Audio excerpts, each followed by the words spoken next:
Tšauki tšau kõikidele kaljukitsedele, kindlasti visake videole pöidlanuppu, liituge kanaliga, kes saab kanalit toetada, võiks ikkagi liituda peregrupiga ning muidugi võite alati jälgida Instagramis. Ja vaatame siis üle, mis siin mai algus toob suhetes ja armastuses kaljukitsele. Ja vau, okei, päris huvitav.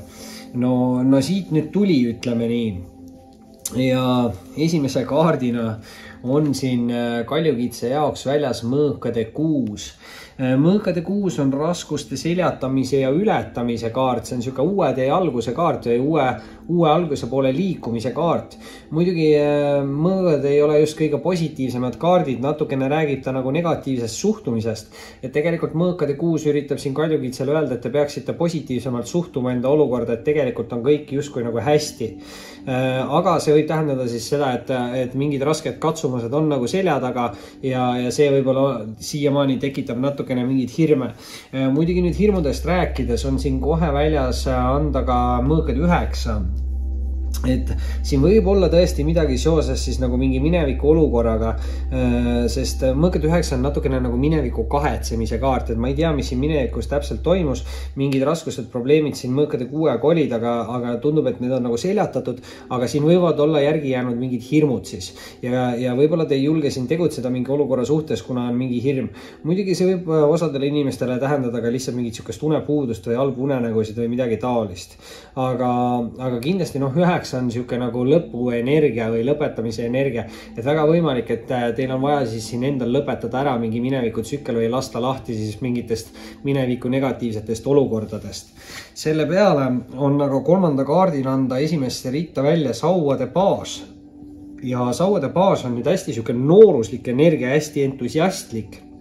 See kaart näitab kindlasti siukest nagu enesekindlust ja julgust ja võib-olla ka väikeste riskide võtmist, aga igal juhul sauad on aktiivsed, loovad ja kirlikud kaardid ja see aktiivsus tähendab siin siukest tegutsemist.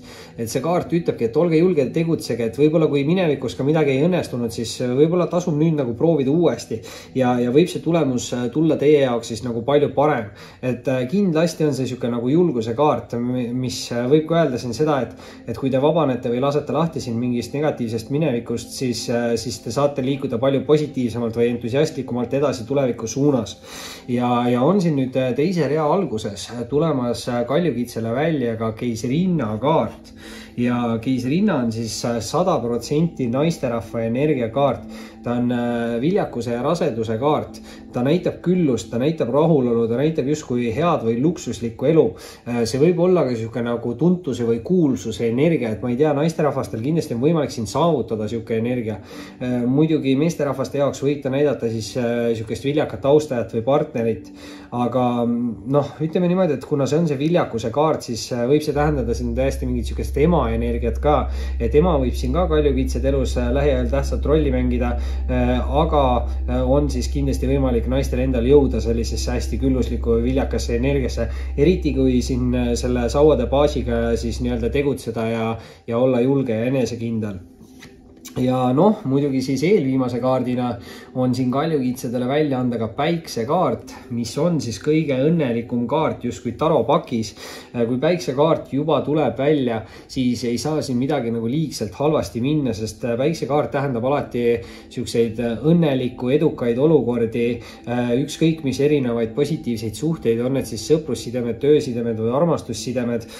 Suhetes olevatele inimestele võib ta tähendada siis mingeid järgmisi etappe suhtes, kokkukolimine, abielu, rasedus ja igal juhul positiivsed emotsioonid ja saavutused, et ülimalt hea energia siin kaljukitsede lugemisest täna ja nii esimese rea lõpetasime ära müntide baasiga või tähendab sauade baasiga ja teise rea lõpetame ära müntide baasiga, et mingid head nooruslikud värsked energiat tulevad siin ka kaljukitse poole ja müntide baasiga võib see tähendada siis just mingit siukest värsket ideed, mingit äriideed võib-olla või mingit väga head võimalust võimalust, et see kaart ütleb, et kui te haarate mingist võimalusest kinni, siis te suudate selle olukorra pöörata nagu enda kasuks. Ja see võib olla just siin niisugune materiaalne või külluslik või mingi viljakas areng, et see ei pea tähendama alati siin rasedust, et tegemist võib olla ka mingite tööalaste olukordade või mingite selliste nagu suhetega. Et igal juhul hea nagu võimalus, muidugi siin kellegi jaoks need baasid võivad tähendada ka mingit niisugust nooremapoolset nagu austaja energiat.